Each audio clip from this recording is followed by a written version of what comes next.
Amara Bello had always been the kind of woman who stayed calm when everyone else lost control. She was 27 and never ashamed of the people she loved.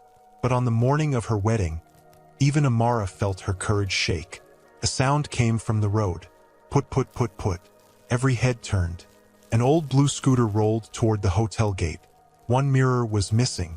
The front light was cracked, and smoke followed behind it.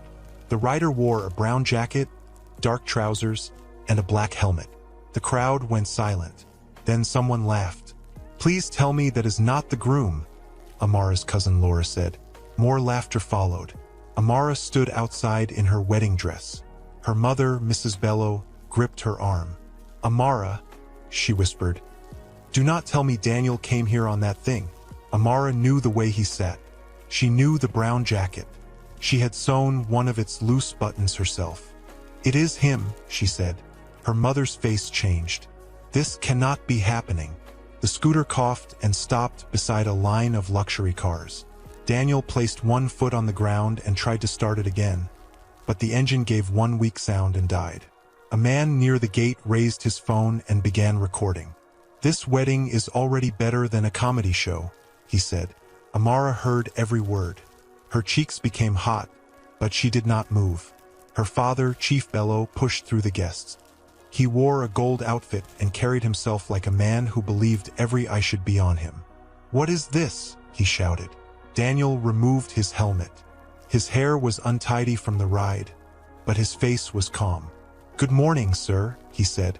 "Do not good morning me," Chief Bello replied. "Where is the car I told you to rent?"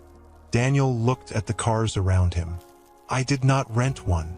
"I can see that." The guests laughed again. Daniel got off the scooter and placed the helmet on the seat. "The scooter brought me here safely." "Safely?" Laura called. "It nearly died before you did." The laughter became louder. Amara turned toward Laura. "That is enough." Laura lifted both hands. "I am only saying what everyone is thinking." "No," Amara said. "You are saying it because you enjoy hurting people." The smile left Laura's face. Chief Bello walked closer to Daniel. "You promised me you would not disgrace my family today." "I made no such promise," Daniel said. Chief Bello's eyes widened. "What did you say?" "I promised Amara that I would come and marry her. I am here." "You came looking like a delivery rider." Daniel glanced at his clothes. "My suit is inside." "That is not the point," Chief Bello snapped. "People are watching." Daniel looked around at the phones, smiling faces, and guests whispering. "Yes, sir. I noticed." Mrs. Bello pulled Amara aside. "Go inside before this gets worse." "He is my groom," Amara said. "And your groom arrived on a broken scooter." "So?" Her mother blinked. "These people are important. Your father spent more money on this wedding than most people earn in 10 years. I did not ask him to. This is not the time to be stubborn." Amara looked at Daniel. He stood alone beside the scooter while guards watched him as if he did not belong. He had never claimed to be rich. He said he lived simply, worked hard, and did not care about showing off. She loved him because he listened and stayed when life became hard. Yet one question pushed into her mind. Why had he not warned her? Before she could speak, a polished red car stopped at the gate. Victor Hale stepped out wearing a white designer suit. He was the man her father had once wanted her to marry. Victor looked at the scooter and laughed. "So the stories were true," he said. "You chose this man over me." Amara tightened her grip on her flowers. "Victor, leave." He ignored her and walked toward Daniel. "Do you need money for fuel, friend?" Daniel met his eyes. "No." "Maybe money for a new scooter?" "No." Victor smiled at the crowd. He is proud. A poor man needs something to keep. Chief Bello did not stop him. That hurt Amara more than the laughter. Daniel picked up a small black bag from the scooter. Victor blocked his path. "The hotel entrance is for wedding guests." "I am the groom." "Then prove it. Where is your car? Where are your friends? Where is your family?" Daniel looked toward Amara. For the first time, pain showed in his eyes. Amara stepped down one stair. Her mother grabbed her dress. Do not go near him. Amara pulled free. Chief Bello pointed at Daniel. Leave, find a proper car, and return like a man worthy of my daughter. Daniel remained still. And if I refuse? Then there will be no wedding. The crowd became quiet. Amara reached the bottom step and stood between them. There will be a wedding, she said. Chief Bello stared at her. Go inside. No, Amara, I am warning you. And I am telling you that nobody will chase Daniel away. Victor shook his head. You are throwing your life away. Amara turned to Daniel. His jacket was dusty, his scooter was broken, and the crowd was waiting for her to feel ashamed. She held out her hand. Daniel looked at it but did not take it. Are you sure? He asked. Amara swallowed the fear in her throat. I am sure about you, but after today you will explain everything. Daniel's eyes softened. He took her hand. Someone laughed again. Daniel turned toward the hotel doors, holding Amara's hand. He did not look angry or defeated. He looked like a man who had learned exactly who stood with him when he appeared to have nothing. As they walked past the laughing guests, a black phone inside Daniel's bag began to ring. The black phone kept ringing inside Daniel's bag as he and Amara walked toward the hotel doors. Amara heard it. Daniel reached inside, ended the call, and hid the screen. The phone was newer and more expensive than the simple one he used every day. Before she could ask about it, Chief Bello shouted behind them. Stop right there. Daniel and Amara turned. Chief Bello pushed through the guests with Mrs. Bello behind him. Victor followed them, wearing a smile that made Amara feel sick. Chief Bello pointed toward the road. I gave you one clear order. Leave and return in a proper car. And I gave you my answer, Amara said. Daniel is not leaving. You are speaking to your father. I know exactly who I am speaking to. Mrs. Bello stepped between them. Please, both of you. Everyone is watching. Guests stood near the entrance with their phones raised, smiling as if her pain was part of the wedding show. That is what you care about?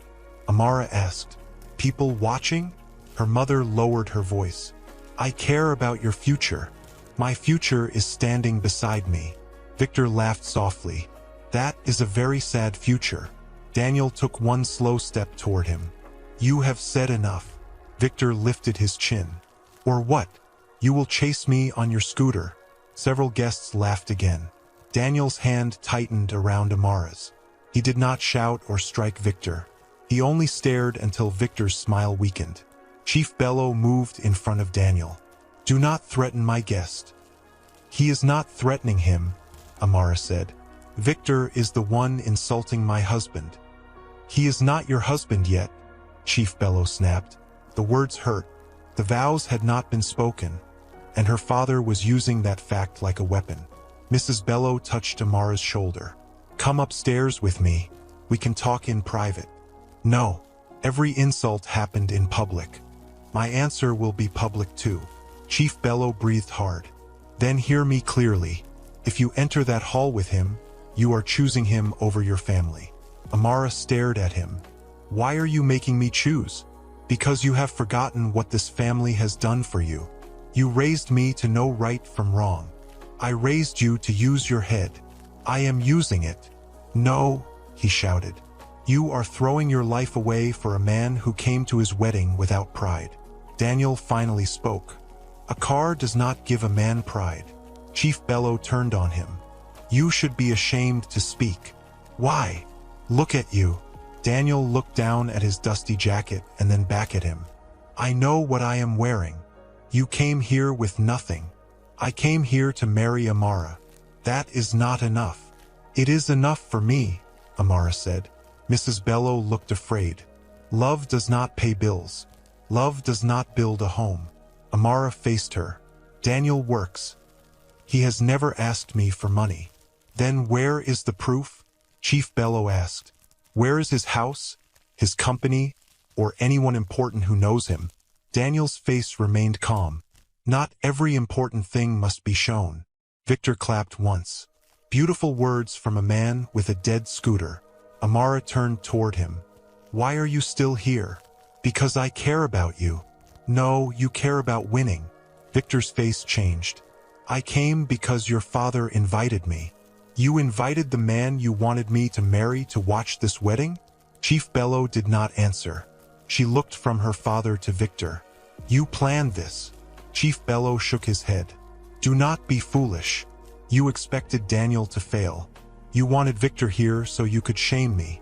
I wanted you to see the difference between them. I see it, she said. Daniel is standing beside me while Victor is laughing at me. Victor stepped closer. I am not laughing at you, Amara. I am trying to save you. From what? From waking up with no money, no help, and no way out. Daniel's eyes moved to Victor. You think money makes you better than everyone. It makes life easier. It also makes weak men loud. The guests gasped. Victor took one angry step forward, but Chief Bello held out his arm. This ends now, Chief Bello said. He faced Amara. Go inside alone, and I may still forgive this. Amara's chest hurt. Forgive me for loving the man I chose? For embarrassing us. You embarrassed yourself. Mrs. Bello covered her mouth. Chief Bello's face hardened. If you marry him, you will lose your job at Bello Holdings, your salary, your car, and the apartment I bought. The guests became quiet again. Amara felt Daniel turn toward her. Amara, he said softly. You do not have to answer now. Yes, I do. Her father folded his arms. Think before you speak. She looked at the hotel, the flowers, the cameras, and the people waiting to judge her. Then she looked at Daniel. He did not beg her to stay. He allowed her to choose. If you're enjoying this video so far, consider subscribing to my small channel. My wife promised to make me chocolate chip cookies if I hit 100,000 subscribers before the end of 2026. So it would mean the world to me. That's it, and thanks for listening this far. Now let's continue. Amara faced her father. Keep the job, Mrs. Bello gasped. Amara, keep the car too. Chief Bello stared at her. You cannot mean that. I do. And the apartment? I will leave it. Victor shook his head. You have no idea what you are giving up. Amara looked at him. You have no idea what I refuse to become. Chief Bello's voice dropped. Once you walk through those doors with him, do not come back asking for help. Daniel moved closer to Amara. Sir, you do not need to punish her because you dislike me. This has nothing to do with you. It has everything to do with me. Chief Bello pointed at his chest. Then take her, feed her, protect her, give her the life she thinks you can give. Daniel did not look away. I will. Victor laughed again, but this time nobody joined him. Amara's heart beat hard. Daniel was kind, but she knew little about his work or money. For 1 second, fear touched her. Daniel saw it. You can still change your mind, he whispered. She searched his face. Do you want me to? No. Then stop asking. A small smile appeared on his lips. They turned toward the entrance, but Victor walked around them and blocked the door. One final chance, he said. Amara frowned. Move. Come with me. The car is waiting. Leave this place, and I will make sure nobody blames you. Daniel stayed silent. Victor held out his hand. I can give you a house, your own company, and your family back. All you must do is leave him. Amara looked at his hand as the guests watched. You think this is love? She asked. I think this is sense. No, this is a deal. It is a better deal than poverty. Amara slapped his hand away. I would rather struggle with a good man than live in a palace with someone who enjoys making others feel small. Victor's face turned red. You will regret saying that. Move. He looked at Daniel. When she comes crying to me, I will remind her of today. Daniel stepped forward until only a small space remained between them. She will never need to cry to you. Something in Daniel's voice made Victor move aside. Amara and Daniel entered the hotel. Chief Bello ordered the guests to follow. Mrs. Bello remained near the door, wiping her eyes, while Victor stared at the old scooter. Inside, white flowers and gold cloth covered the hall. Guests entered slowly, still whispering. Amara leaned toward Daniel. That phone in your bag, she said. Whose call was that? Daniel looked ahead. Someone from work. You never used that phone. I only use it for certain matters. What matters? He stopped beside the doors leading to the wedding hall. I will explain. When? After the ceremony. Amara wanted to press him, but her father was coming and the wedding planner was calling everyone inside. Trust me a little longer. She nodded, though questions crowded her mind. She wanted to believe him, yet the hidden phone and his strange calm made her wonder how much of Daniel's life had been kept from her. Still, she refused to question him before their vows in that moment. Daniel stepped away and entered a quiet side room. He closed the door, opened his bag, and took out the black phone. It rang again. He answered in a low voice. Yes. A man spoke quickly on the other end. Daniel listened, then glanced toward the door. No changes, he said. Continue with the plan exactly as we agreed. Daniel ended the call, placed the black phone inside his bag, took a slow breath, and opened the door. Amara was waiting in the hallway. You said that was someone from work, she said. It was. What plan were you talking about? Daniel looked toward the wedding hall. Music was already playing inside, and the wedding planner was waving at them from the far end of the hall. I cannot explain everything now, he said. Amara folded her arms. That is the second time you have said that. I know. You arrived on a broken scooter without warning me. You have a phone I have never seen, and now you are giving secret orders behind a locked door. Daniel lowered his voice. Nothing I am doing will hurt you. That is not an answer. No, it is not. Then give me one. He looked at her with tired eyes. Please let us finish the ceremony first. After that, I will tell you what I can. What you can. What I should have told you sooner.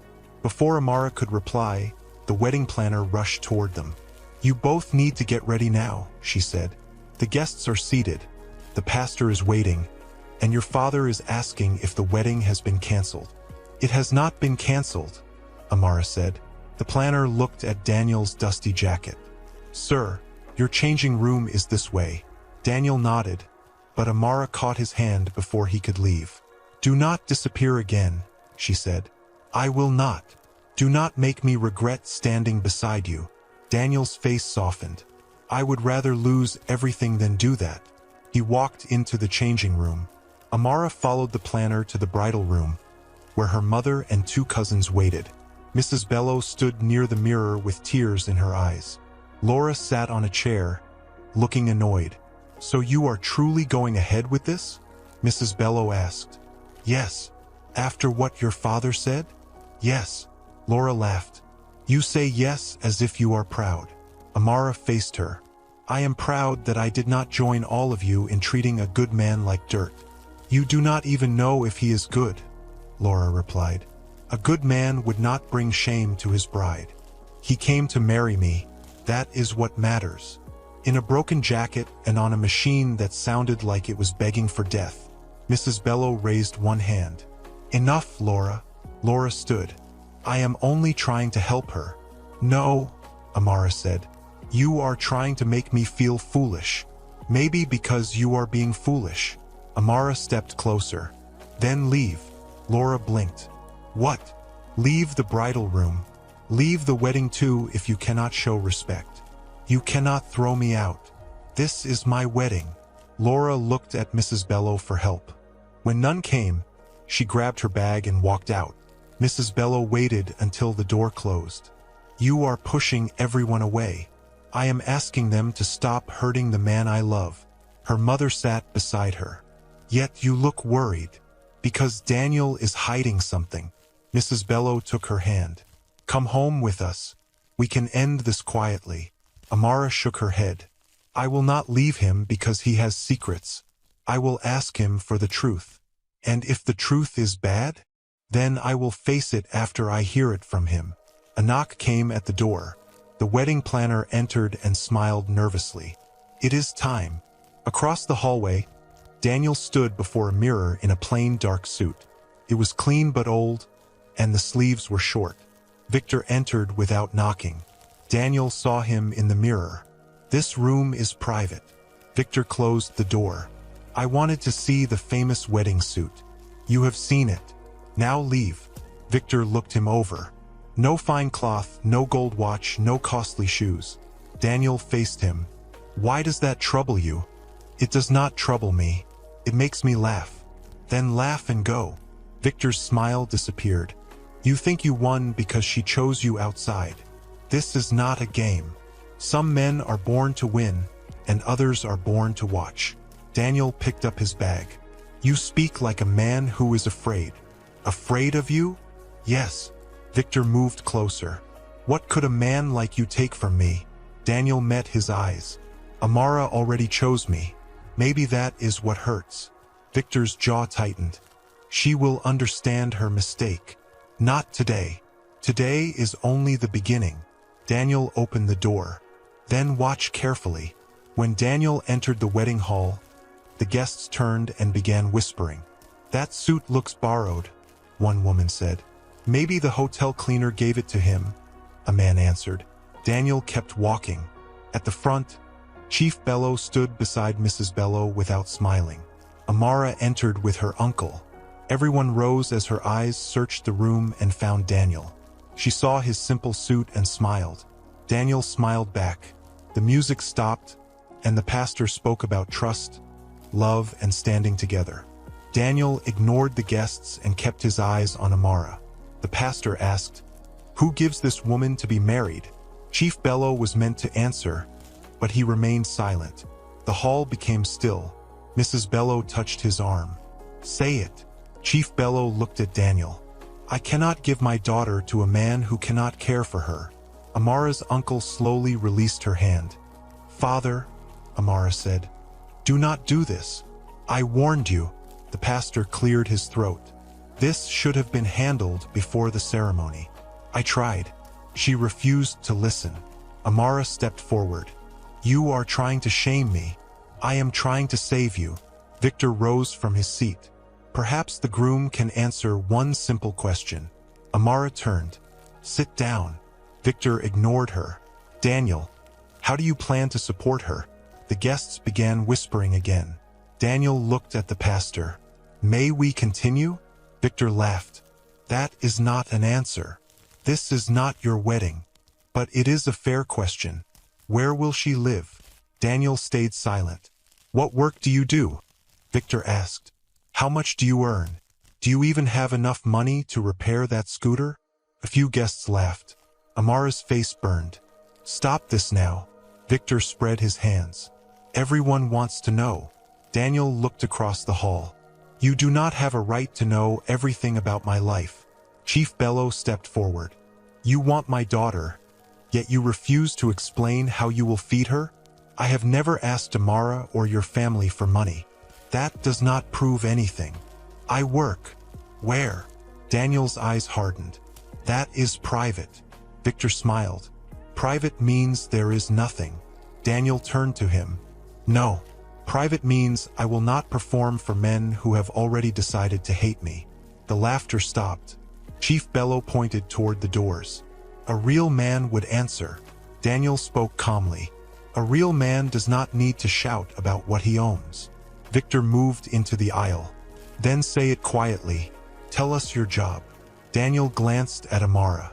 She was watching him closely. "I manage business matters," he said. "What kind of business?" Chief Bello asked. "Several kinds." Victor laughed. "That sounds like a lie." Daniel did not react. Amara walked to him. "Daniel, I am not asking because of them. I am asking because I need to understand. Why will you not tell us?" His expression changed when he looked at her. "Because once I do, this room will change." "What does that mean?" "It means people may stop showing us who they really are." She searched his face. "Is that what today is about?" "Partly." Chief Bello shook his head. "More riddles." The pastor raised both hands. "The bride and groom must decide what they want."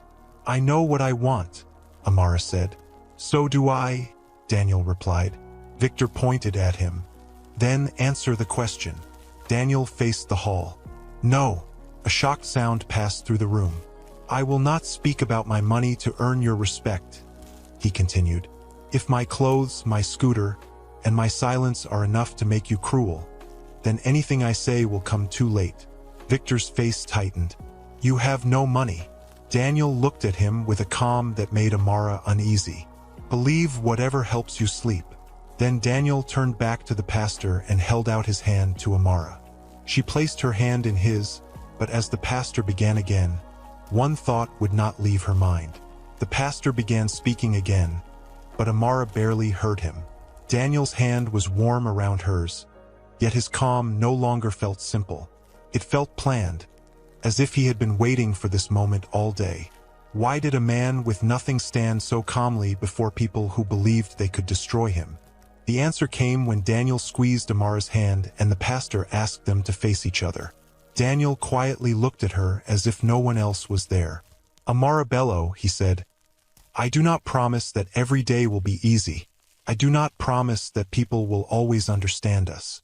But I promise that I will stand beside you, tell you the truth, and never make you feel alone. Amara held his eyes. Even so, when the pastor asked if she accepted Daniel as her husband, she answered, I do. Daniel gave the same answer, and the pastor joined their hands. A few people clapped. When the ceremony ended, Daniel leaned close to Amara. Thank you for trusting me. I am still waiting for answers, she whispered. You will get them. When? Soon. That word is beginning to annoy me. Daniel almost smiled. I understand. The doors to the reception hall opened, and music filled the air. The room looked beautiful, but the guests carried the same ugly mood inside with them. As Daniel and Amara entered, some people clapped while others whispered about his old suit, his dead scooter, and the way Chief Bello had refused to bless the marriage. Amara tried to ignore them. She and Daniel reached the main table, but Chief Bello took the seat farthest from Daniel. Mrs. Bello sat beside him, twisting a cloth in her hands. The host raised a glass. Let us welcome the newly married couple. A weak cheer moved through the hall. Victor sat at a table close to the front. Food was served, and for a few minutes the room became calmer. Daniel touched none of his meal. Are you all right? Amara asked. I am. You have not eaten. I am thinking. About your plan? Daniel looked at her. About what comes next. Then tell me. Before he could answer, the host tapped the microphone. We will now hear from family and friends. Laura hurried to the stage first. She had returned after leaving the bridal room, and her smile told Amara that she had not come to make peace. My dear cousin, Laura began, you have always been brave, sometimes too brave. Today, you proved that you can follow your heart even when everyone else sees danger. A few guests laughed softly. Amara's face tightened. Laura continued, I only hope love is enough to repair scooters, pay rent, and buy food. The laughter grew louder. Daniel remained seated. Amara pushed her chair back, but Daniel touched her hand. Let her finish. Why? Because every word tells us who she is. Laura raised her glass. To Amara and Daniel. May their love last longer than his scooter. The room burst into laughter. Amara stood. Laura, leave the stage. Laura blinked. It was only a joke. No, it was cruel. Chief Bello spoke from his seat. Sit down, Amara. Do not create another scene. She created it. It is your wedding. Learn to smile. Amara stared at her father. You want me to smile while people insult my husband? Daniel stood slowly. Amara, please. She turned to him. Why are you letting them do this? Because their words cannot change me. They are hurting you. They are showing me something useful. What? Who deserves a place in our life after today? The room grew quiet enough for several guests to hear him. Laura stepped down without another word. The host tried to save the moment. Perhaps someone else would like to speak. Victor rose. I would. Amara's stomach tightened. No. Victor walked toward the stage. Do not worry. I brought a wedding gift. He took the microphone and smiled at the crowd. I have known Amara's family for many years. Chief Bello is a great businessman, and Mrs. Bello is a woman of class. Amara also grew up with every comfort. Daniel watched him without moving. Victor reached into his pocket and pulled out a thick white envelope. Daniel, please come forward. Daniel stayed beside Amara. Victor shook the envelope. Do not be shy. What is it? Daniel asked. A small gift from one man to another. Daniel walked to the stage. The guests leaned closer. Victor held out the envelope. There is enough money here to repair your scooter. If it cannot be repaired, perhaps you can buy a better one. Laughter filled the hall again. Daniel looked at the envelope but did not take it. Victor smiled wider. Go on. You need it. No, I do not. Pride will not carry your wife home. Daniel took the envelope at last. Victor turned toward the guests as if he had won. But Daniel opened it, removed the money, and counted it slowly. Victor frowned. What are you doing? Making sure it is all here. More laughter followed. Daniel finished counting, placed the money back inside, and held out the envelope. Victor stared at it. Keep it. I do not want it. You need it more than I do. Daniel pushed the envelope into Victor's hand. Then give it to someone who asked. Victor's smile disappeared. You think you are too good for my help? No. I think help given to shame someone is not help. The room went silent. Victor lowered the microphone. Be careful. Daniel took it from him. You have spent this entire day trying to prove that you are better than me because of your clothes, your car, and your money.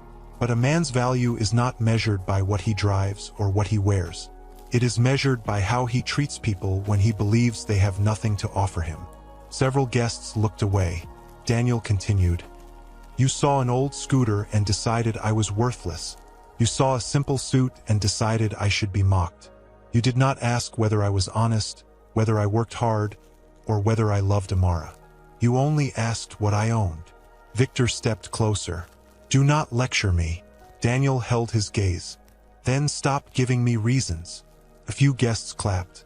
More people joined. Victor's face turned red.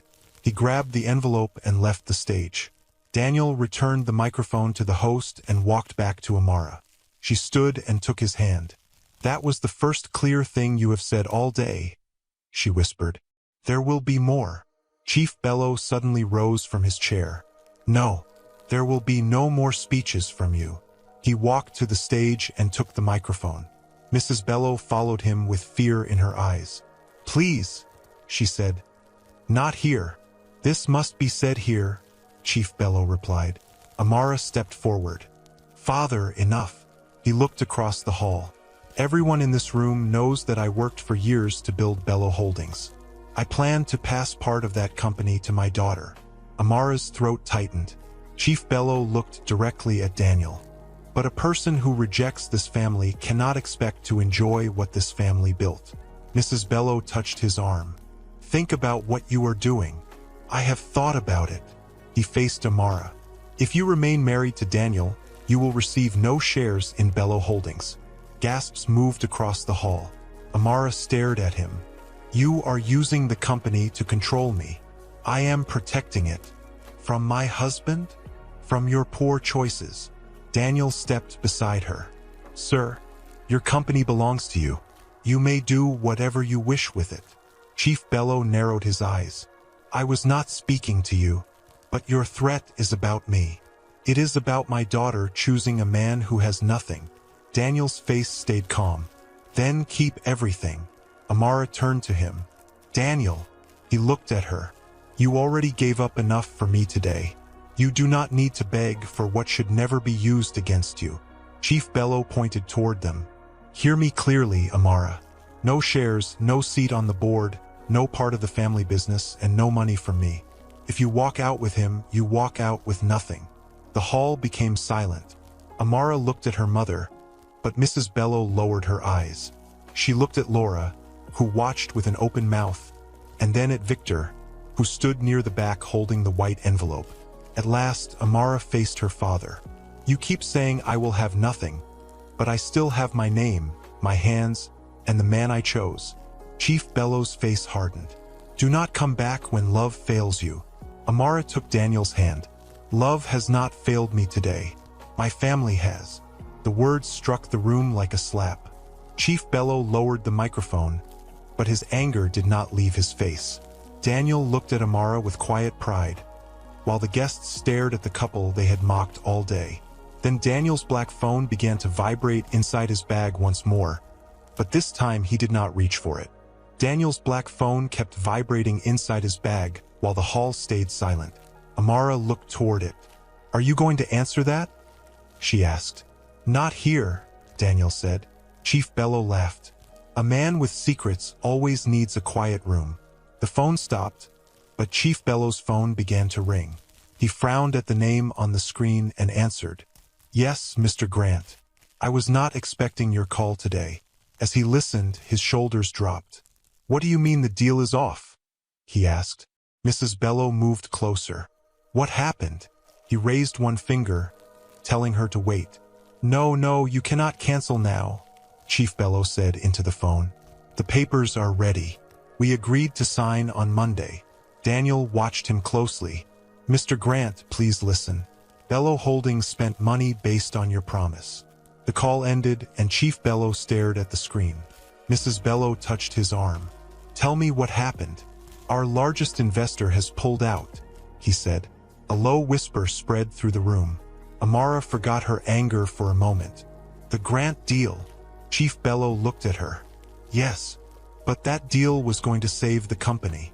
"I know what it was going to do." Victor hurried forward. "How much money are we talking about?" Chief Bello did not answer at first. Then he lowered his voice. "Enough to keep our factories open." Amara's face changed. "What happens without it?" Her father looked toward the tables, as if he hated that so many people were listening. "We may not have enough money to pay everyone next month." Mrs. Bello covered her mouth. "How many workers?" "More than 600. The guests stopped laughing. Several business partners checked their phones. Victor touched Chief Bello's shoulder. "I can fix this." Daniel watched him. Chief Bello looked up. "How?" "My company can provide a short loan." "How soon?" "By tomorrow." Amara stepped closer. "What will you ask for?" Victor frowned.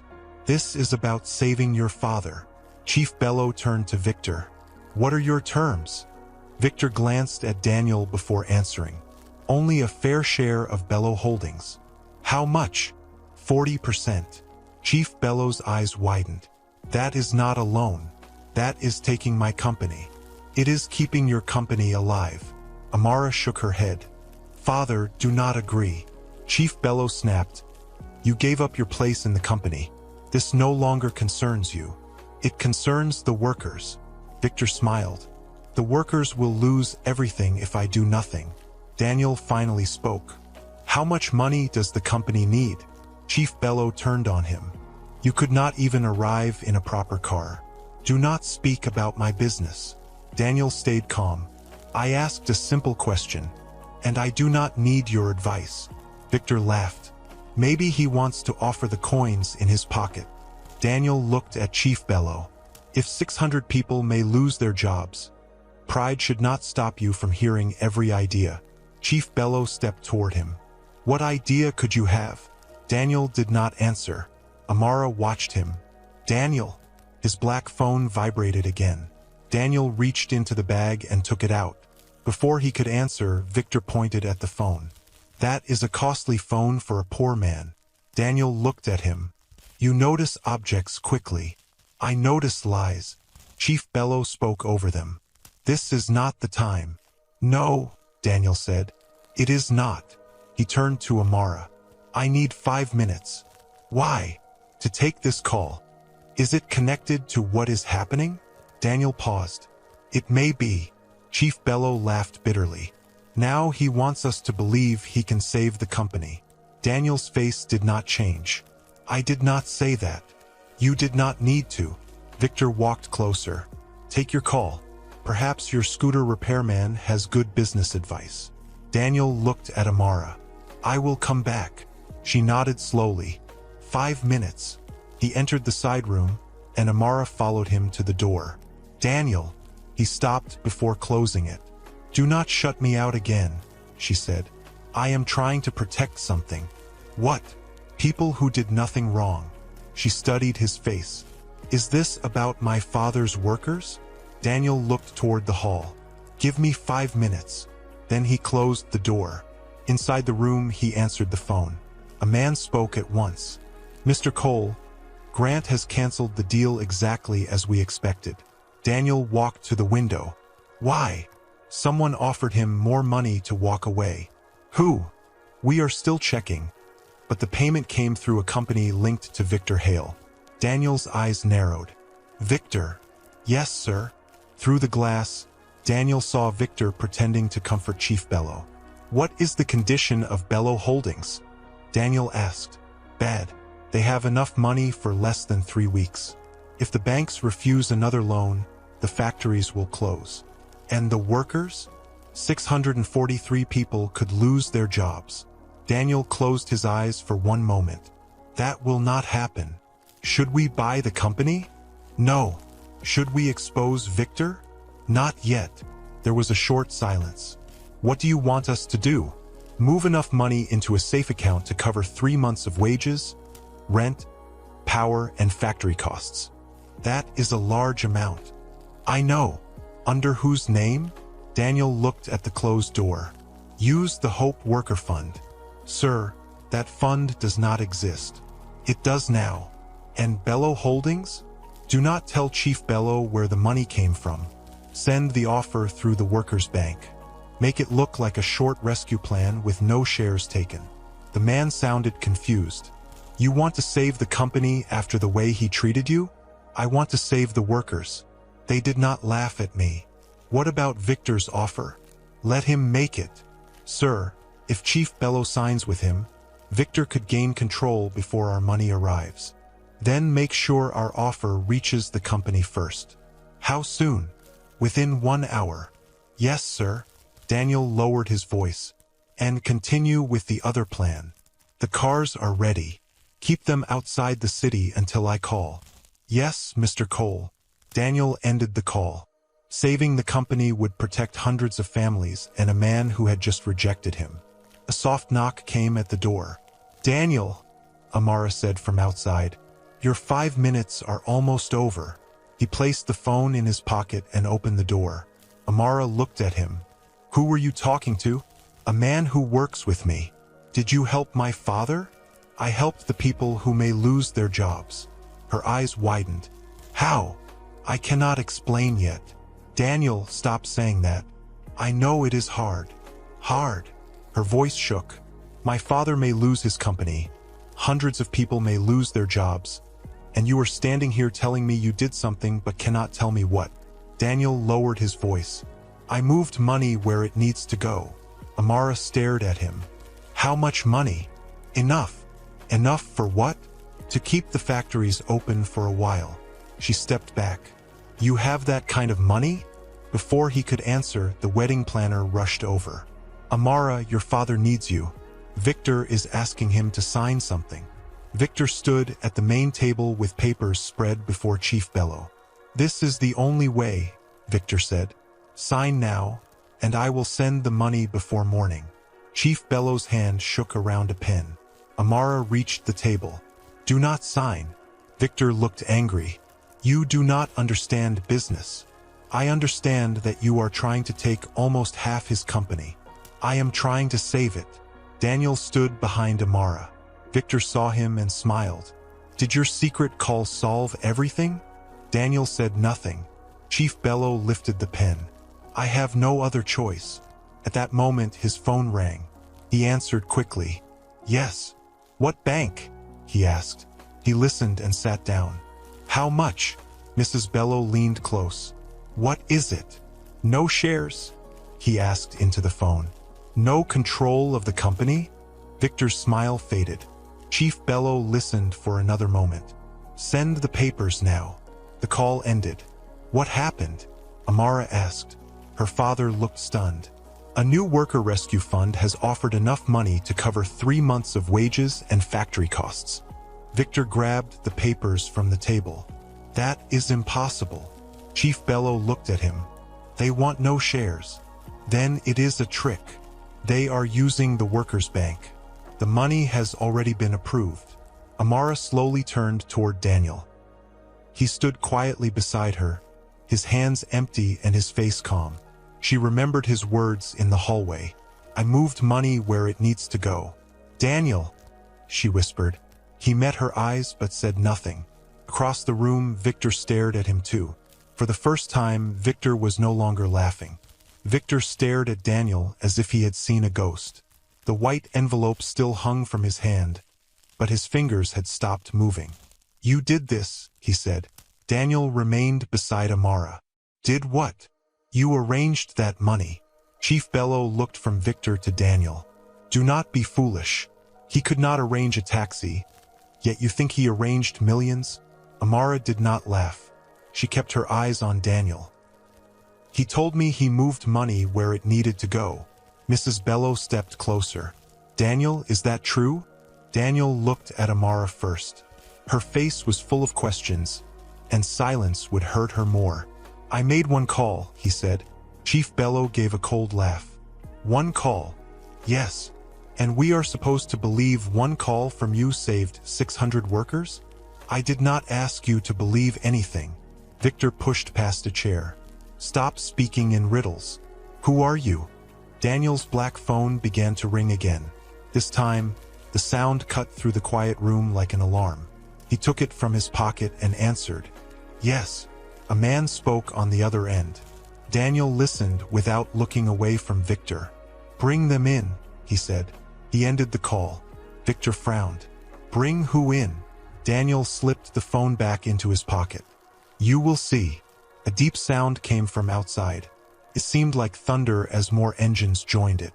The guests moved toward the windows. One black car stopped at the hotel entrance. Then another came behind it. The third followed. Soon, a line of shining cars filled the road. The room went still. Laura pressed her face close to the glass. Who are all those people? People stepped from the cars.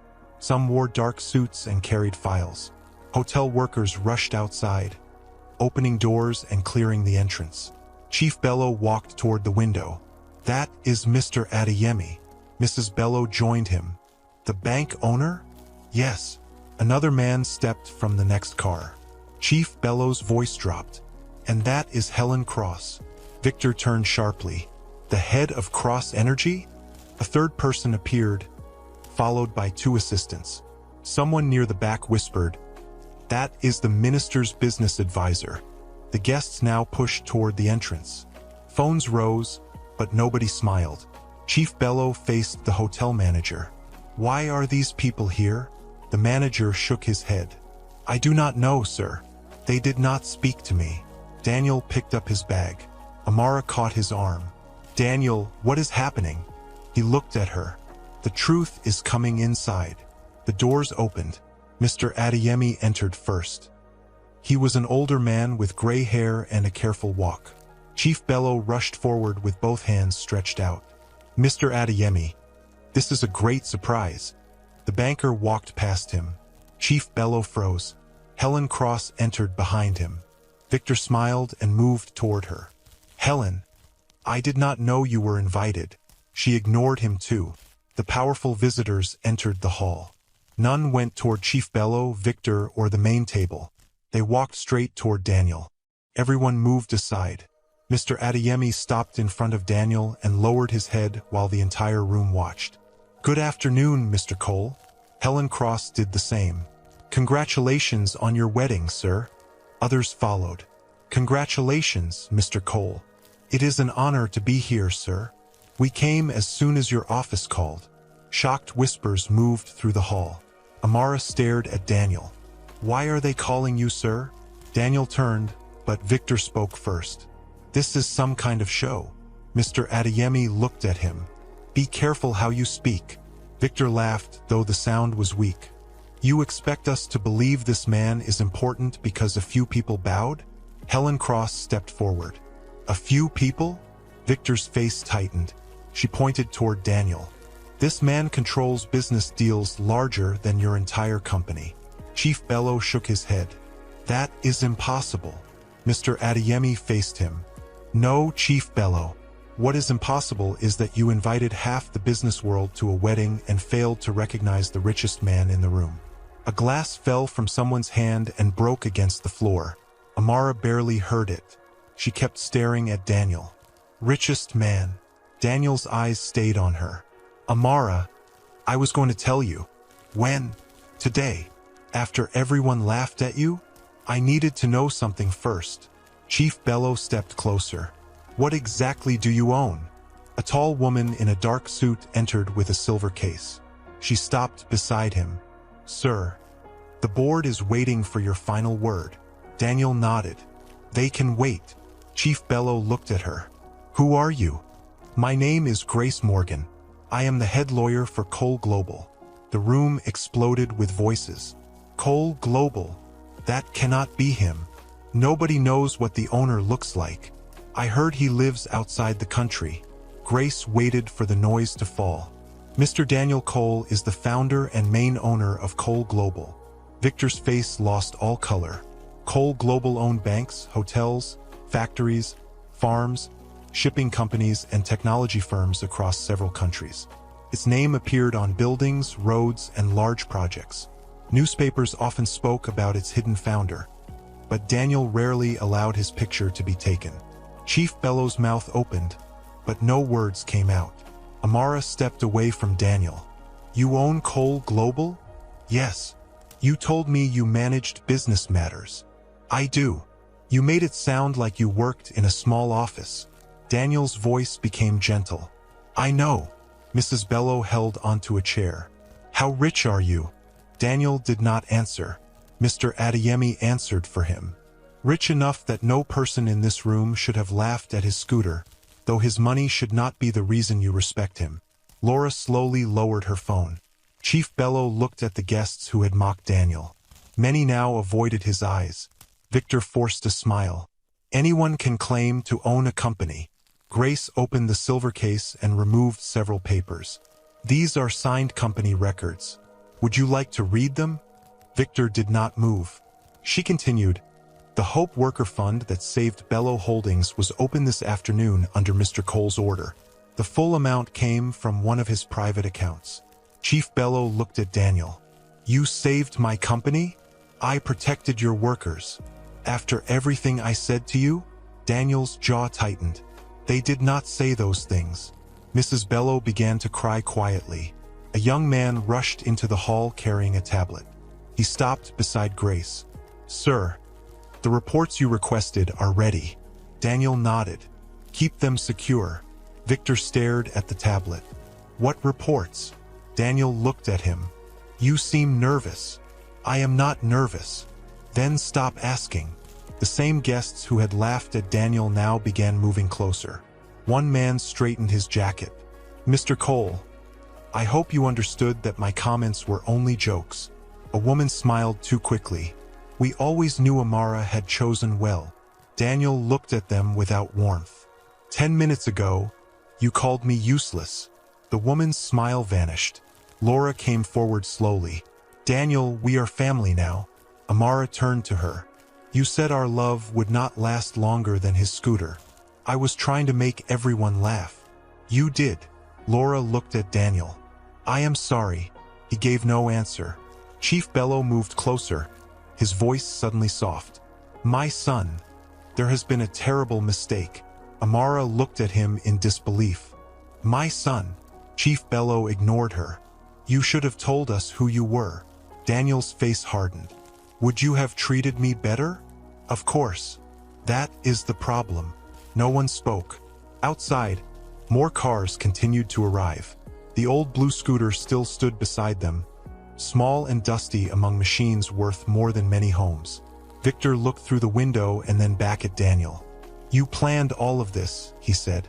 Daniel met his eyes. I planned to arrive and marry Amara. You wanted to shame us. No, you did that yourselves. Grace stepped beside Daniel. Sir, the press has gathered outside. They want confirmation that the founder of Cole Global was married here today. The guests gasped again. Amara looked at Daniel, no longer seeing the simple man she thought she knew.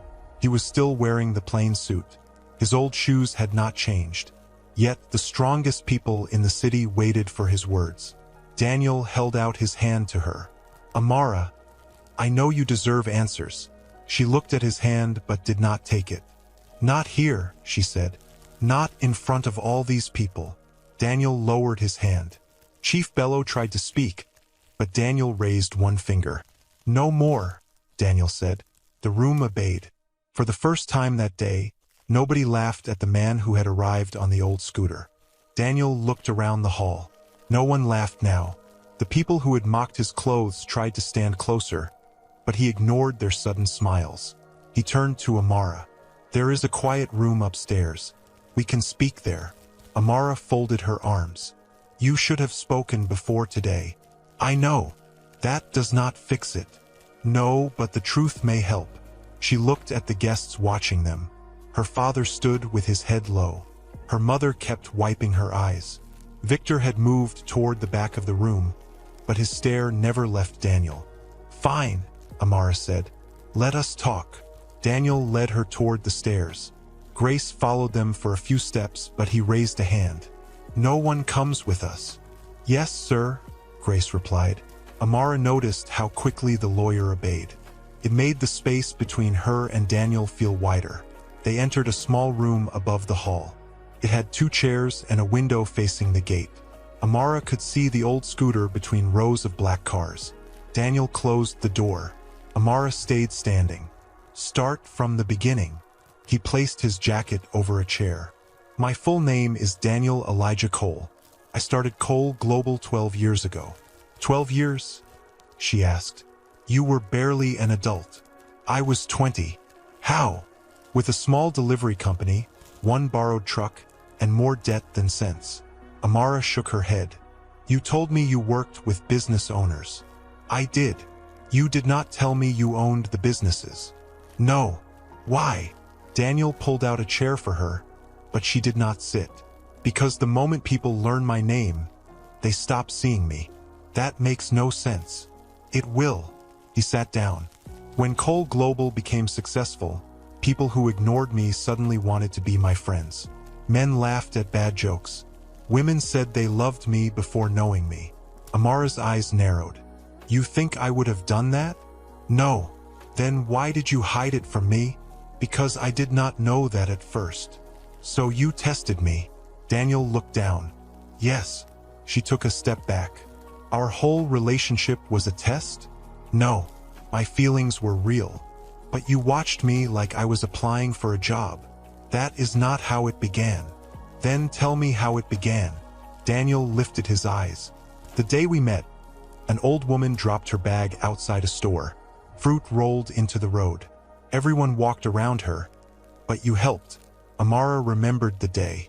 Daniel had been wearing simple jeans and holding a paper cup. You were watching me? I was waiting for a taxi. Then you missed your bus because you stayed with her. I offered you a ride.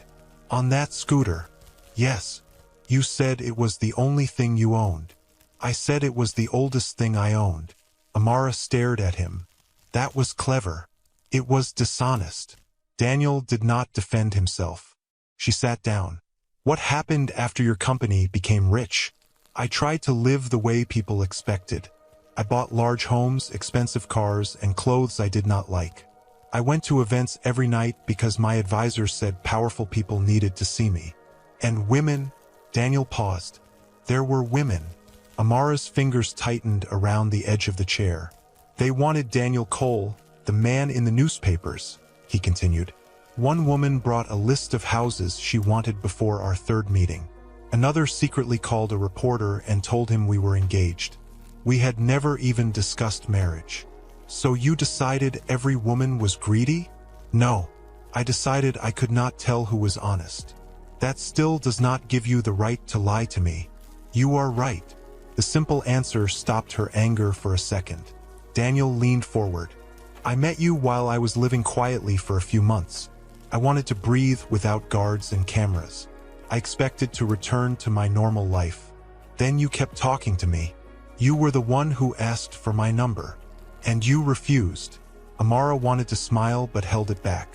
You were a stranger on a noisy scooter. You said my helmet smelled like onions. It did. My driver had carried food in it. She stared at him. Your driver? He nodded. Amara covered her face for a moment. Even the helmet had a secret. I bought a new one after that. You should have bought honesty. I should have. Silence filled the room. Reporters gathered below while guards held them back. Amara looked at the scooter. Why keep that old thing if you have all those cars? Daniel followed her eyes.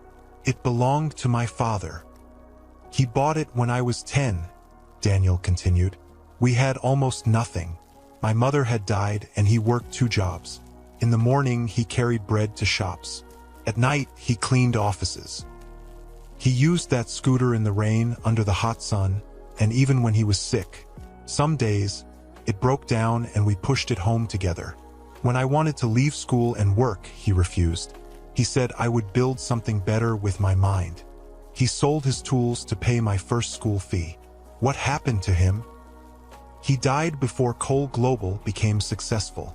Amara's anger softened, but it did not disappear. I am sorry. He nodded. The scooter is the last thing I have that still feels like him. I repaired it many times. I could replace every part, but I never wanted to replace the whole thing. Why bring it today? Because my father once told me that the person I married should know the boy who pushed that scooter, not only the man who owns hundreds of cars. Amara looked outside. Did you expect people to laugh? I thought some might. So this was planned. The scooter was planned. The cruelty was their choice. And you said nothing while they attacked you. I needed to see how people treated me when they thought I had nothing. Amara stood again. Including me. Daniel rose too. Yes. That is the part one cannot accept. I understand. No, you do not. I stood against my father. I gave up my job, my home, and my place in the company. I thought we were stepping into a hard life together. I would never have allowed you to suffer. But I did not know that. I made my choice while afraid. That is why your choice mattered. Amara's eyes filled with tears. Do you hear yourself? You are praising me for passing a test I never agreed to take. Daniel's face fell. You are right. You keep saying that. Because I was wrong. Then why wait until the wedding? Daniel moved closer but did not touch her. I was afraid that telling you earlier would change something between us. It has changed something now. I know. She wiped one tear away. Did you ever plan to marry me as Daniel, the poor man, and keep hiding everything? No. The papers in Grace's case include my full records and a letter for you. I planned to tell you after the ceremony. After I could no longer walk away without shame. Daniel looked struck by the words. I did not think of it that way. You should have. Yes. Amara looked at him for a long time. Why me? Because you were kind when nobody was watching. Because you listened when I spoke about my father. Because you did not ask what I earned on our first, second, or 10th meeting. Because when the scooter broke down one night, you helped me push it for 2 miles and laughed the whole way. I was angry that night. You laughed after you called it a blue goat. She almost smiled. Daniel continued, I did not fall in love with you because you passed a test. I fell in love with you because every day with you felt honest. Then I ruined that honesty by hiding too much. A knock sounded at the door. Sir, Grace called from outside. The press is demanding a statement. Daniel did not answer her. He kept looking at Amara. Tell them to wait. Grace paused. Yes, sir. Amara walked toward the door, then stopped. I need time. You can have it. I am not saying everything is fine. I know. I married the man on the scooter. I do not yet know the man all those people bowed to. Daniel's eyes were full of pain. They are the same man. Then prove it without another test. She opened the door and stepped into the hallway. Daniel remained by the window. Below him, the old scooter stood under the lights, holding the memory of the poor boy he had once been and the secret that had nearly cost him the woman he loved. Amara walked down the hallway with tears still warm on her face. She had only taken a few steps when Grace came toward her holding the silver case. Mrs. Cole, are you all right? Amara almost corrected the name. Then she remembered that she had married Daniel less than an hour ago. I do not know, she said. Before Amara could answer, loud voices rose from the stairs. Victor was arguing with one of Daniel's guards. Get out of my way! Victor shouted. "I was invited to this wedding." The guard blocked him. Mr. Cole asked everyone to remain downstairs. Victor saw Amara. "Tell this man to move." "Why are you coming upstairs?" she asked. "Your husband lied to you. That is between Daniel and me." A door opened behind Amara. Daniel came into the hallway. "What is happening?" he asked. Daniel looked at the guard. "Let him pass." Victor walked forward. "You plan to embarrass everyone here." Daniel shook his head. "You keep blaming me for what you did." Victor's eyes moved. "What I did?" Grace opened the silver case. "Sir, the final reports are ready." Daniel looked at Amara. "You asked me to prove that the man you married and the man they bowed to are the same person. I need to show you something." "Show me," she said. Daniel led them into a small meeting room. Grace entered with Amara. Victor tried to follow. Daniel stopped at the door. "Come in. I want you to hear everything." Inside, Grace placed a tablet and several papers on the table. Grace opened the first file. At 8 this morning, a black wedding car was sent to Mr. Cole's home. Amara looked at Daniel. "There was a car?" "Yes, the scooter was meant to follow later. I planned to show it to you after the ceremony." "Then why did you arrive on it?" Grace turned the tablet toward her. A picture showed a black car beside a road. Its front wheel leaned at a strange angle. "The car broke down 12 miles from the hotel," Grace said. "Two important parts had been cut." Amara stared at the picture. "Cut?" "Yes, it was not an accident." Victor folded his arms. "Cars break down every day." Grace opened another picture. "These marks were made by a tool." Daniel looked at Victor. "Your man was there." Grace played a short video. It showed a parking area behind Daniel's home. A man in a cap moved toward the wedding car before sunrise. He bent near the front wheel and stayed there for several minutes. His jacket carried the name of Victor's transport company. Amara turned toward Victor. "Who is he?" "I do not know." Grace touched the screen, and a second picture appeared. It showed the same man standing beside Victor outside an office. Victor's face tightened. "Many people work for me." "His name is Paul Reed," Grace said. "He has been your private driver for 4 years." Victor pointed at the screen. "A picture proves nothing." Grace opened a message report. "At 6:30 this morning, you sent him the address of Mr. Cole's home." Victor stepped back. "That is private. You used a company phone." Amara felt cold. "Why would you damage the car?" Victor looked at her. "I did not." Daniel's voice stayed calm. "You wanted me to arrive late or not arrive at all." "That is a lie. You knew I would use the scooter if the car failed." Amara looked between them. "How did he know about the scooter?" Daniel answered. "He saw me riding it 2 months ago." Victor said. "Anyone could have seen you." "But not everyone followed me home," Daniel replied. Amara stared at Victor. "You followed him?" "I wanted to know who you were marrying." "You wanted something you could use against him." Victor's face grew red. "Your father asked me to check him." Chief Bellow's voice came from the doorway. "I asked you to learn about his work. I did not ask you to damage a car."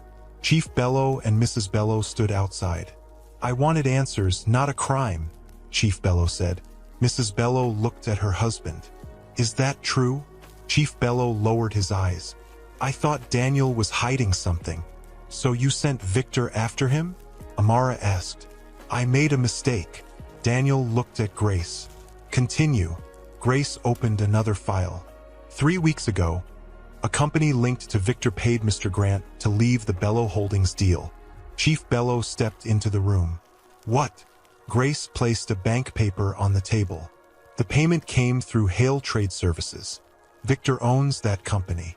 Chief Bellow grabbed the paper. "You caused Grant to pull out?" "The record is here," Grace said. Victor looked at Chief Bellow. "I was trying to help you. By destroying my deal? Grant's money would only delay the end. Your company is failing. So you created the crisis and then offered me a loan," Chief Bellow said. "I offered a way out. You asked for 40% of my company. I was taking a risk. Daniel stepped forward. There was no risk. You planned to gain control after the company lost its investor. Victor pointed at him. You buy weak companies too. I do not make them weak first. Amara's voice shook. Did you pay Grant? Victor did not answer. Look at me, she said. Did you pay him to leave my father's company? I did what was needed. Amara stepped back as if he had struck her. Chief Bello crushed the paper in his hand. 600 workers could have lost their jobs. They would have kept their jobs after I took control. And my father? Amara asked. Victor looked at Chief Bello. He would keep a small place on the board. Chief Bello rushed forward, but Daniel caught his arm. Let me go, Chief Bello shouted. He tried to steal everything I built. Daniel held him back. Do not make this worse. Victor fixed his jacket. You all needed me. No, Amara said. You needed us to be afraid. Victor looked at her. I did it for you. You damaged Daniel's car for me? I wanted you to see him as weak. You attacked my father's company for me? I wanted to save it and give you the life you deserved. Amara's eyes filled again. You wanted to own everything around me, including me. Victor slammed his hand on the table. I loved you before he came. You never loved me. You wanted to win. Grace closed the tablet. We also have the driver's statement. He has agreed to speak to the police. You called the police? Victor asked. Not yet. I wanted Amara and her family to hear the truth first, Daniel said. Chief Bello pointed at him. Call them now. Daniel looked at Amara. That choice is not mine alone. Victor stepped toward her. Amara, listen to me. Everyone knew I was the better choice. Better because you had money? She asked. Yes. Daniel spoke softly. That was the only thing you believed made you better. Victor looked at Daniel's plain suit. Now you can pretend money does not matter because you have more than anyone. Amara answered before Daniel could. Daniel hid his wealth and that hurt me. But when my father's workers were in danger, he helped them. You used your wealth to place those workers in danger. Victor's face twisted. So you forgive him? I did not say that. The words hit both men. Amara looked at Daniel. You lied because you feared I might love your money. Victor lied because he wanted power. Both of you made choices for me without asking me. Daniel lowered his head. You are right. Victor laughed. There he goes again, acting humble. At least he can admit when he is wrong, Amara said. 2 police officers appeared at the end of the hallway. Grace had called them while Victor was speaking. Victor looked around. You said you had not called them. Daniel's eyes stayed cold. I had not. Grace did. The officers entered and asked Victor to step away from the table. He pointed at Amara. Tell them this is a family matter. It stopped being a family matter when you tried to destroy hundreds of lives, she replied. As they led him out, Victor looked back at Daniel. This is not over. For today it is, Daniel said. Victor looked at Amara, but she turned away. No one there tried to stop them, and no one could pretend that Victor was innocent any longer now. Chief Bello sat heavily in a chair. Mrs. Bello stood beside him, silent and pale. Daniel remained near the window, giving Amara space. The truth was now in the open. Victor had caused the broken car and the crisis that almost destroyed her father's company. But as Amara looked at Daniel, one hard question still remained. After everything both men had hidden, who could she truly trust? Amara kept looking at Daniel while the police led Victor down the stairs. The hallway slowly became quiet, but the silence felt heavier than the shouting that had filled it before. Chief Bello sat with both hands on his knees. Mrs. Bello stood beside him. Neither of them knew what to say. Daniel did not move closer to Amara. You asked who you can trust, he said. You do not have to answer today. Amara looked at him. You keep giving me time now, but you did not give me the truth before. I know, and my family only began to respect you after they saw your cars. Daniel turned toward Chief Bello. That is what I am wondering too. Chief Bello raised his head. Daniel, I was wrong. Daniel's face stayed calm. About what? About you. Because I am rich? Chief Bello opened his mouth, then closed it. Daniel stepped nearer. If I owned nothing but that scooter, would you still be sorry? Mrs. Bello began to cry again. We were afraid for our daughter. You laughed while she was being hurt, Daniel said. I did not laugh. You stood beside people who did. Mrs. Bello lowered her eyes. Chief Bello rose from the chair. I judged you too quickly. You judged me by my clothes, my car, and what you thought was in my bank account. I wanted Amara to have a safe life. Daniel's voice became firm. A safe life with Victor? Chief Bello looked toward the stairs where Victor had been taken away. I did not know what he was doing, he said. You knew how he treated people. I thought he was proud, not dangerous. You watched him shame me. Chief Bello breathed in slowly.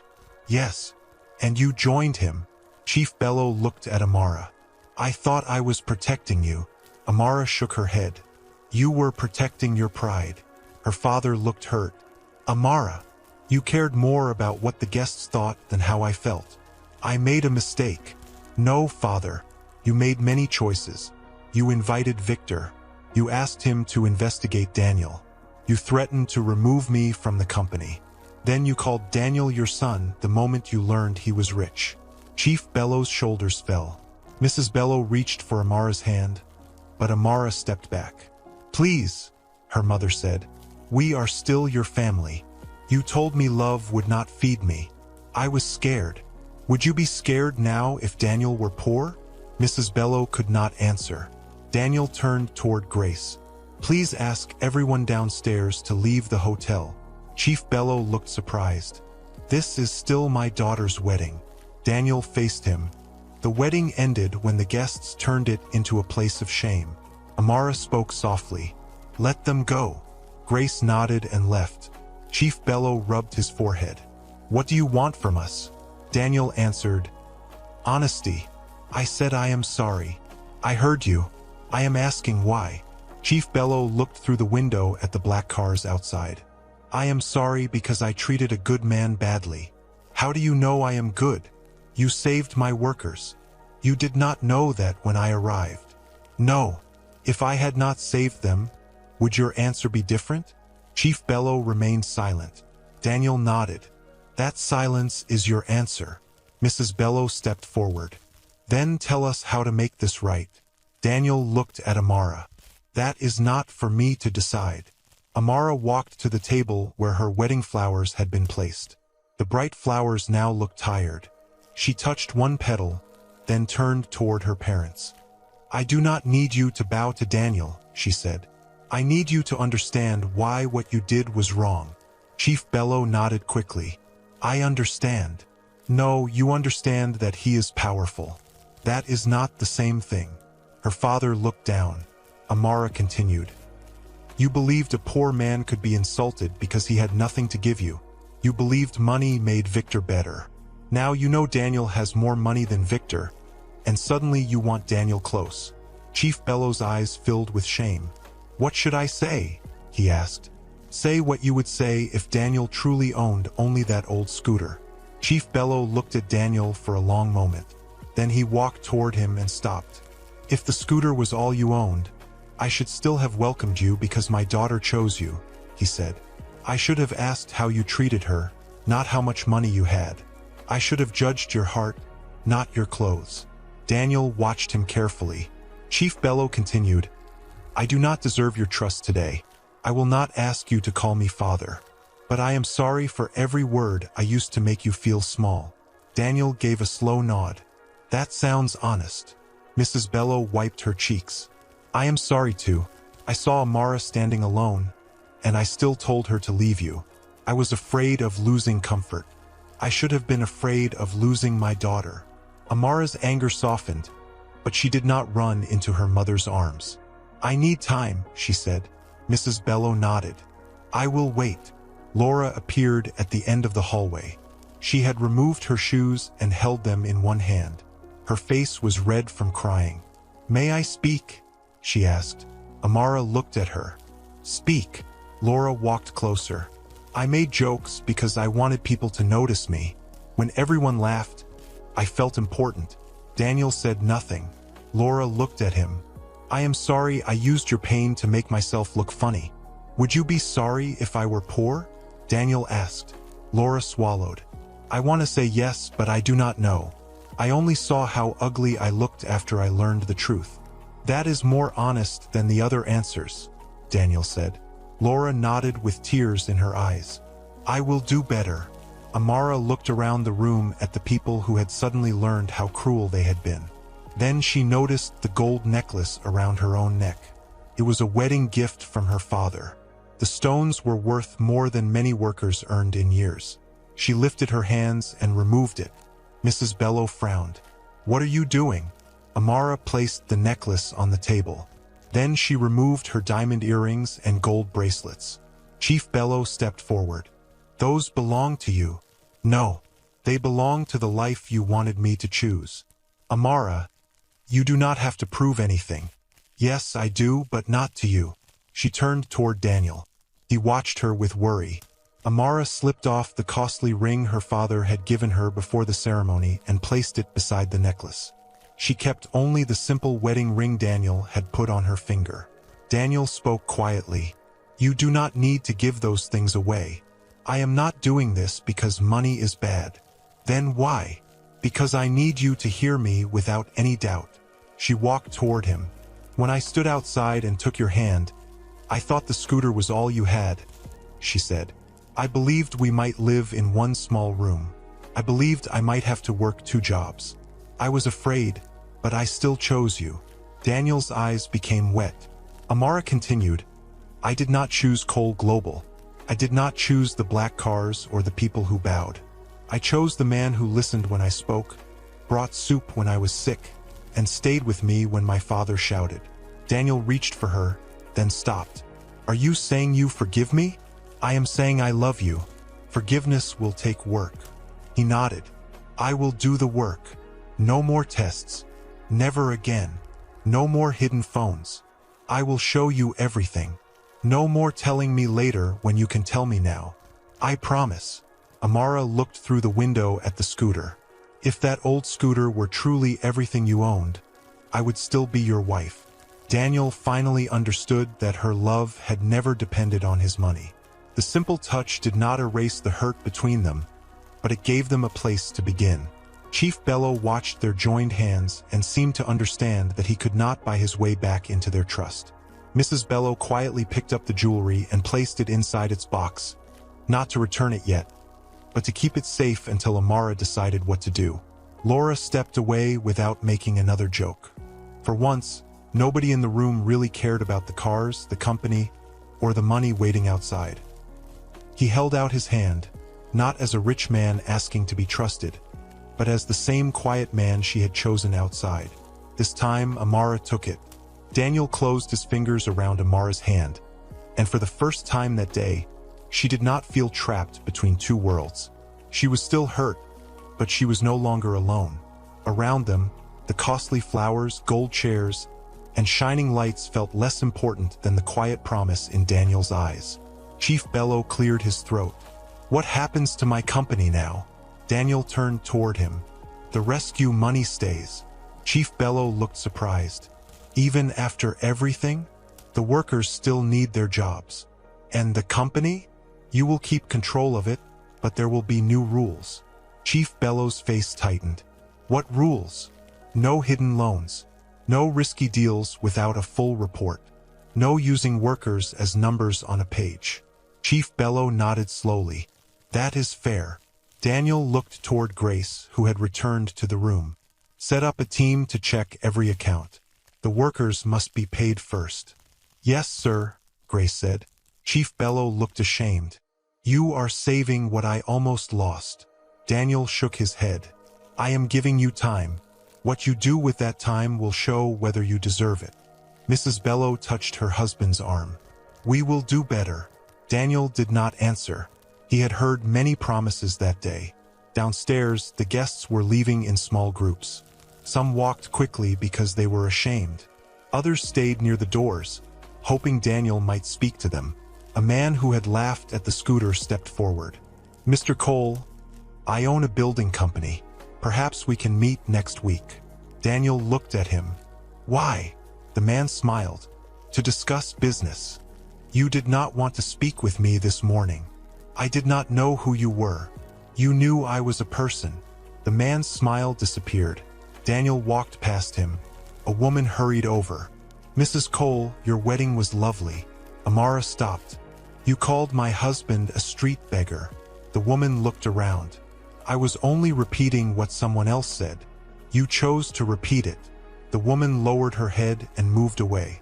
At the main doors, the hotel cleaners stood beside the walls. They had watched the guests laugh, but none of them had joined in. One young cleaner had even brought Daniel water when the scooter stopped outside. Daniel walked to him. What is your name? Samuel, sir. Thank you for the water. Samuel looked shocked. It was only water. It was kindness when others were cruel. Daniel asked Grace to write down Samuel's name.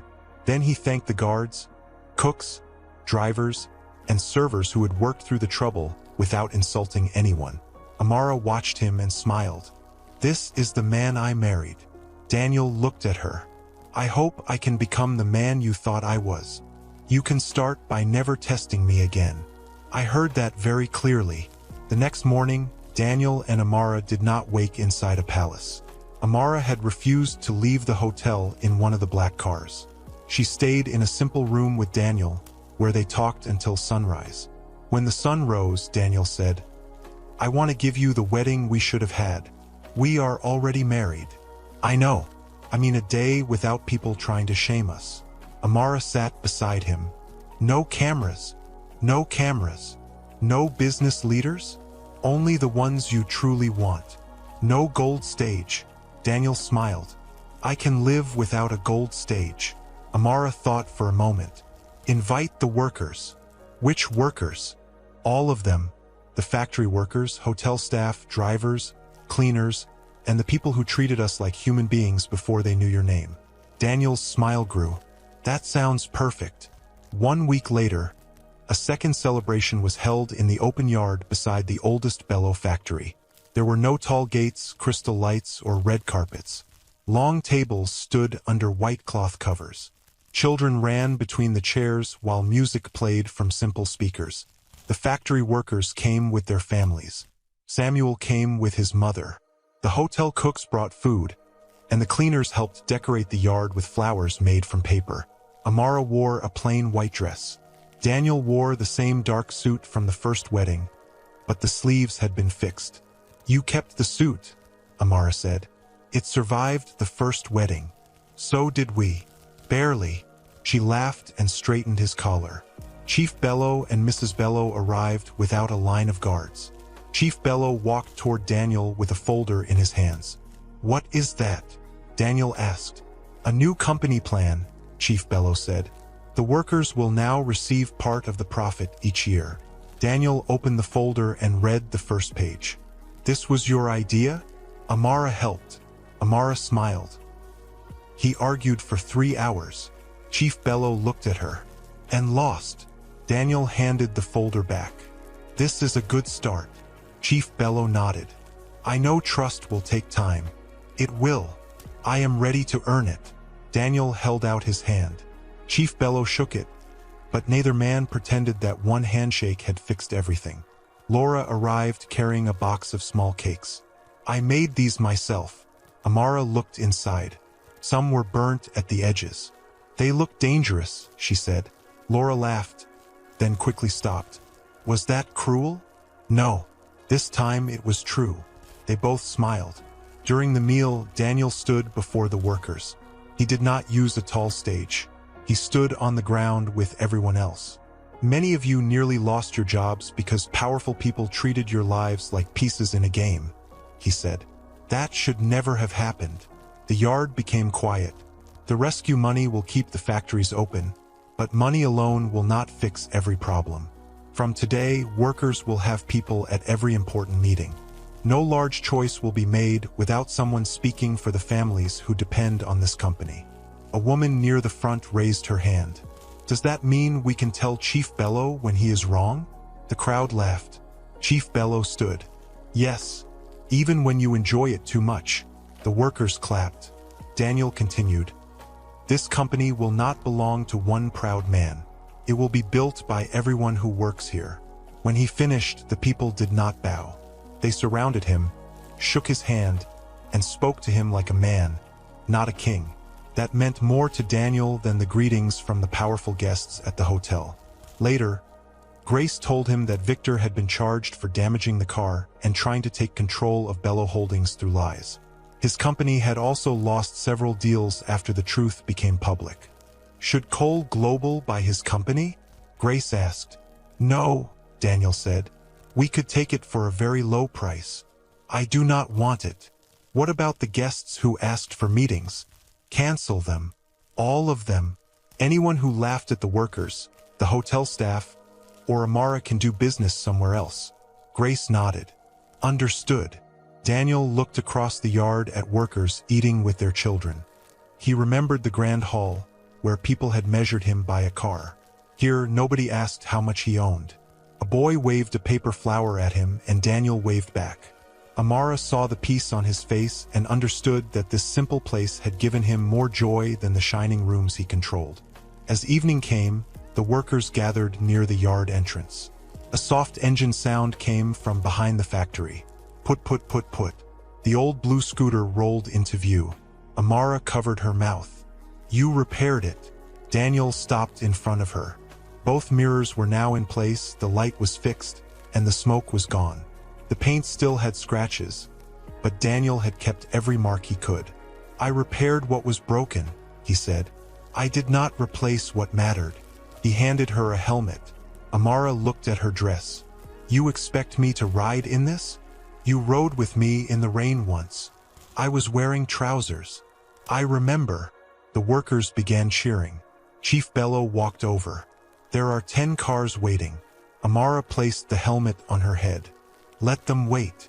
She climbed onto the scooter behind Daniel and wrapped her arms around his waist. Daniel looked back. Are you ready, Mrs. Cole? Only if this blue goat gets us home. The scooter moved forward as the crowd laughed. But this laughter was warm. No one was mocking them now. They passed the black cars, the factory gates, and the people waving behind them. Daniel did not need to hide his wealth anymore, and Amara did not need his money to know his value. The richest man in the country left his wedding on an old scooter, carrying the one thing all his money could never buy. A woman who had chosen him when she believed he had nothing.